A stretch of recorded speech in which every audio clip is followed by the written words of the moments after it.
7 years ago, we were just trying to make long distance work. And today, I'm finishing up my permanent residency in Canada, and that's after we already tested 19 countries to see if one of those would have been a good fit to live in. None of that was even planned. This all started in an Xbox party chat, and then a question we didn't even know that we were asking yet. If you can work from anywhere, why are you sitting still? Let me tell you how we got here. Okay, so picture it. It's 2019. I just got home from work. It was kind of a rough day. I hop on Call of Duty, not the most respectful crowd. I'm playing Call of Duty and I get into like a 5-person party chat, and I hear Cody's voice, and it's great. I then proceed to play several games with him, all of those of which he keeps topping the leaderboard. And by topping it, I mean like blowing everybody out of the water, which then prompted me to send him a message. Ask him if he had Snapchat. This was all pre-COVID. After we talked for a little while, we met up in person, and then we met again and again. We had a long distance relationship, and then we got engaged. And then COVID hit, which then pushed everything that had to do with Cody coming to the United States off to the side. And so when COVID hit, it just hit our relationship really hard. I know everyone probably remembers this, but when it first hit, it's like, oh, okay, it's only going to be a month that we're out of work, that it's this, that it's that, and it just kept getting worse and worse. Obviously, long distance relationships are hard. I think with the pandemic hitting and really putting up all of these blocks that we couldn't come to each other's country, he couldn't come to the States because he had a visa in progress, and we weren't even sure at the time if he was just going to be kicked back. We already have a situation where he couldn't come back across the border one time, like he voluntarily went back into Canada. So this whole situation just made us super uncertain as to like how we were legally allowed to see each other. So since both of our countries had stipulations, and most countries had, you had to quarantine if you went there for several weeks, et cetera, we decided to go to Mexico. It was one of the most open countries at the time. So we rented an Airbnb in Merida, and Cody and I went to Mexico together, and we were there for about a little under 6 months. We didn't go to Mexico for tourism. We really just went there. We rented an Airbnb, stayed indoors. We only started traveling around Mexico once everything was starting to be lifted. But getting to Mexico wasn't even easy. And I say that because both of us had these really strong stigmas as to how safe were we going to be in Mexico. And both of our families were saying things in our ears. And, it took a lot of research. It took a lot of YouTube videos. We spent a lot of time just making sure that we were making a choice that was safe, that was allowed, legal.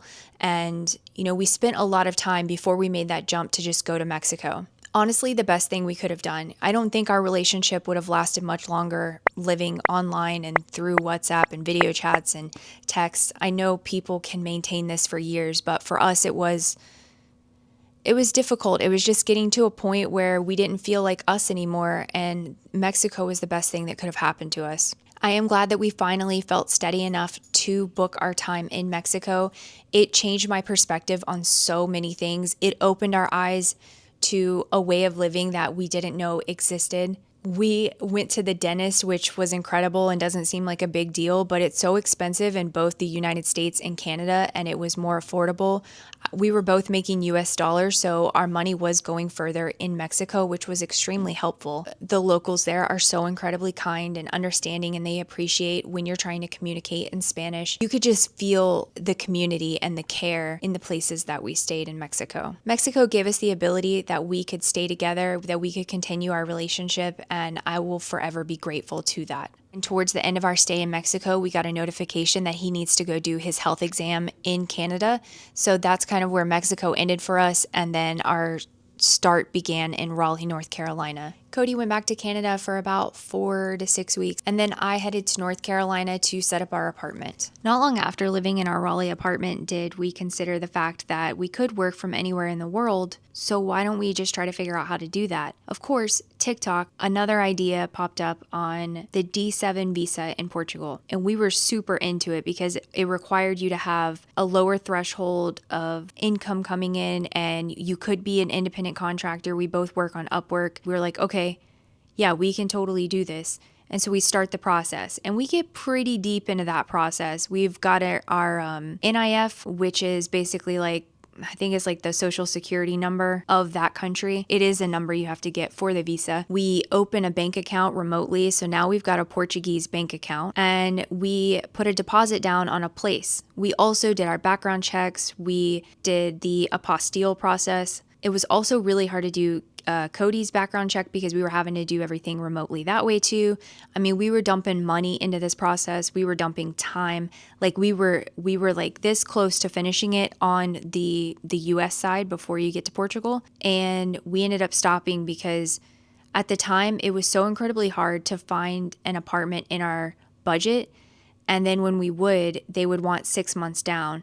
And so we lost our deposit because the owner ended up wanting 6 months down, and we weren't going to do that. And there wasn't as many properties to choose from. And like if you look on the Facebook groups from 2021, it was a little different than the process is now. I haven't stayed up to date, but I've had people comment that it's not like that anymore. But at the time, it was so. And especially in the areas we wanted to be in, it was harder too. So Portugal, that wasn't the only reason we stopped because we lost $1,000 or €1,000 deposit. It was more than that. At the time, we really didn't understand immigration law or like how country to country or how the Schengen zone worked, but we were worried that if we went to Portugal, we would have to commit the next 5 years to being in Portugal, and not the whole 5 years.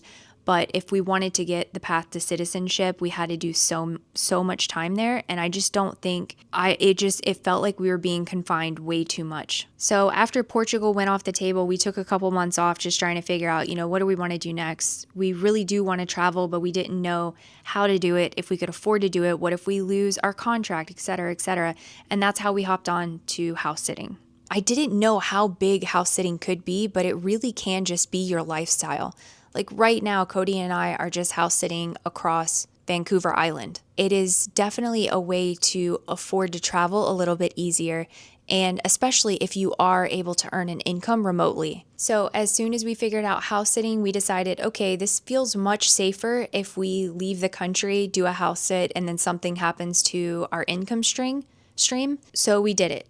We started in the States. We started traveling around just trying to see. We wanted to see Colorado for sure, and that's about as far as we made it. We went from North Carolina to South Carolina, and then we drove across to Colorado and then spent several months just in Colorado, which was incredibly beautiful. If you've never been, please go. It was a rocky start when it came to house sitting, but what made it a lot easier was we did have a car when we first started in the States. Much, much easier, because if you've overpacked or you have extra stuff or groceries or anything like that, you can just throw it in your car and go. Whereas like if you don't have a car, you're then maneuvering and trying to figure out, will this Uber accommodate how much stuff we have right now? It's just, for me, it's just kind of like, it's a mental toll thinking about managing all of that stuff when we don't have a place to put it per se. Like there's things that we don't always use, but it's really nice to have when you're traveling full time if you need to grab them and not have to bring it in the home. So there's a lot of things that we could just keep in our car, or at the very least we have an easy way to think about, we're just going to pack our car and go to the next one. So house sitting, it was amazing. And then more information came in on Cody's green card. We actually just got approved. He didn't have to do an interview or anything. Cody just got approved. And so Cody had to drive back, and I can't remember what it was, but he had to do some finalizing of something in order to get the green card. And we needed that specifically so that we could leave the United States. As soon as we got our hands on that, a month later, we were heading to Italy. This was our first house sit out of the country, and it was my first time leaving North America, and I was just super excited. Did we like Milan, Italy? That's another story. Looking back at all of these things, we have learned so much, and I'm so grateful that we even considered these things, that we did the process for these things. We feel so much stronger now that we're able to do that. Mexico proved that we could just make it abroad with our income coming in, and then doing the D7 visa at the time showed us that there's other countries that have visas like this. We can also just travel full time. We had so many options. So we spent money when we didn't need to spend money, but we really did find out what worked for us, what we liked, what we didn't like.